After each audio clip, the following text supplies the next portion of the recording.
Herkese selam. YouTube kanalıma hoş geldiniz. Bugün sizlere hem görüntüsünü hem de lezzetini çok beğeneceğiniz ağızda dağılan kıvamı ile çay saatlerinizin vazgeçilmezi olacak enfes bir kurabiye tarifi vereceğim. Hemen tarifime başlıyorum. Öncelikle 200 gram oda ısısında bekletilmiş yani yumuşamış tuzsuz tereyağını veya margarini uygun bir yoğurma kabının içerisine alıp üzerine yarım çay bardağı sıvı yağ, 1 adet yumurta, yarım çay bardağı yoğurt. Kullandığımız yoğurt mutlaka koyu kıvamlı olmalı. Yani sulu olmamasına dikkat edelim. Yarım çay bardağı nişasta. Ben mısır nişastası kullandım. Dilerseniz buğday nişastası da kullanabilirsiniz. 1 su bardağı tepeleme olacak şekilde pudra şekeri, 1 paket kabartma tozu ve 1 paket de vanilini ekledikten sonra elimizle yoğurmaya başlayalım. Şöyle bir kıvam aldıktan sonra bir taraftan un ekleyerek diğer taraftan yoğurmaya devam edelim. Bu arada tariflerimde kullanmış olduğum su bardağı ölçüsü herkesin evinde bulunan klasik 200 mililitrelik su bardağıdır. 200 mililitrelik su bardağı ile toplamda 4,5 su bardağı kadar un kullanarak şöyle ele yapışmayan yumuşacık bir hamur elde ettim. Kullandığınız unun cinsine, içerisine eklediğiniz yumurtanın boyutuna göre bile 1-2 yemek kaşığı kadar oynama olabilir. O yüzden un eklerken mutlaka kontrollü davranalım. Ve hazır olan hamurumuzdan 1/3 birini farklı bir kasenin içerisine alıp şöyle orta kısmını açtıktan sonra üzerine 1 dolu yemek kaşığı kadar kakao ekleyip elimizle yoğurmaya başlayalım. Bu aşamada eğer kakao içerisine istediğiniz gibi karışmazsa çok az miktarda yağ ilave edip tekrardan yoğurabilirsiniz. Ve kakaolu hamurumuz da artık hazır oldu. Şöyle gördüğünüz gibi 2 farklı hamur hazırladık. Önce hazırlamış olduğumuz sade hamurdan bir yağlı fırın kağıdının üzerine yarısını yerleştirelim ve tekrardan üzerine bir yağlı fırın kağıdı daha yerleştirip hamurumuzu merdane ile açmaya başlayalım. Çok fazla inceltmemeye veya çok fazla kalın bırakmamaya dikkat edelim. Ortalama bir mantı hamuru kalınlığında yapmanız yeterli olacaktır. Yeteri incelikte açtıktan sonra üzerindeki yağlı fırın kağıdını çıkartıp hamurumuzun kenarlarını eşitlemek amacıyla bu şekilde bıçakla keselim.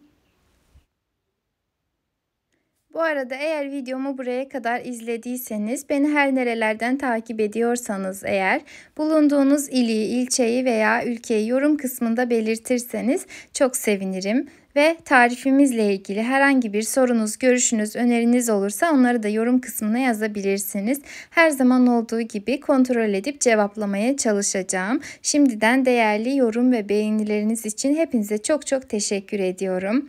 Hamurumuzu kestikten sonra bu şekilde dörtgenlere bölelim.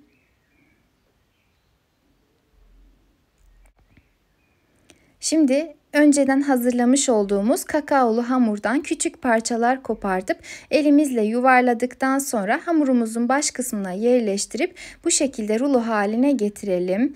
Hamuru birazcık fazla büyük kestiğim için hamuru da kalın, yani kurabiyelerimiz de kalın görünmemesi için bu şekilde kesip çıkarttım. Öncesinde daha küçük yaparak o şekilde de hazırlayabilirsiniz. Şöyle kenarlarından sıkarak böyle şeker şeklini verdim. Gerçekten çok güzel görünüyor. Umarım denersiniz. Oldukça pratik aslında. Böyle birazcık zor görünebilir ama yapımı çok kolay ve de çok zevkli. Bu arada ben bu tarif için gerçek çikolata kullanmayı düşünüyordum. Ama herkesin ulaşabileceği bir şey olmadığı için, yani işte Nutella'yı dondur birazcık daha zahmetli olabilir ve birazcık pahalıya geleceği için o şekilde yapmayıp da hamurdan birazını ayırıp içerisine kakao ekleyip bu şekilde yapmayı tercih ettim sonrasında. Şöyle hazır ettiklerimizi fırın tepsisinin içerisine yavaşça dizelim. Alt kısmına da bir yağlı fırın kağıdı yerleştirirseniz çok daha güzel olur. Kenarlarını çok fazla sıkmamaya dikkat edelim. Uç kısımlarını da açarsanız piştikten sonra şekilleri de bozulmamış olacaktır.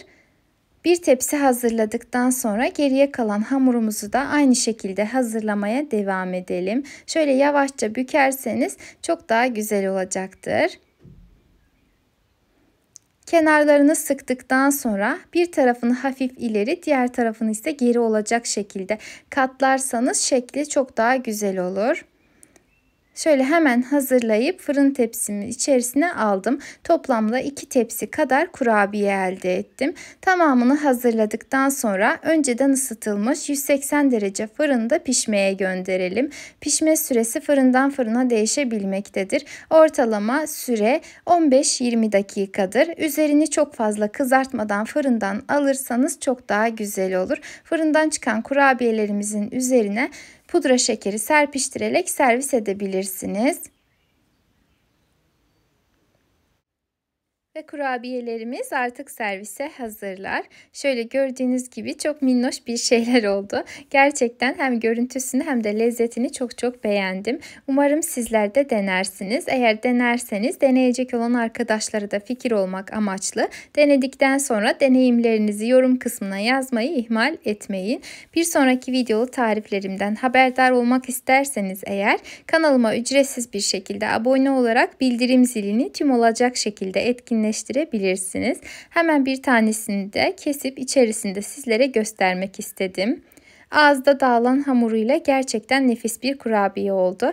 Eğer beğendiyseniz beğeni bırakmayı, yorum yazmayı, kaydetmeyi ve de ister sosyal medya hesaplarınız üzerinden isterseniz de WhatsApp hesabınız üzerinden paylaşmayı ihmal etmeyin. Bir sonraki tariflerimde görüşmek üzere. Kendinize çok iyi bakın. Allah'a emanet olun.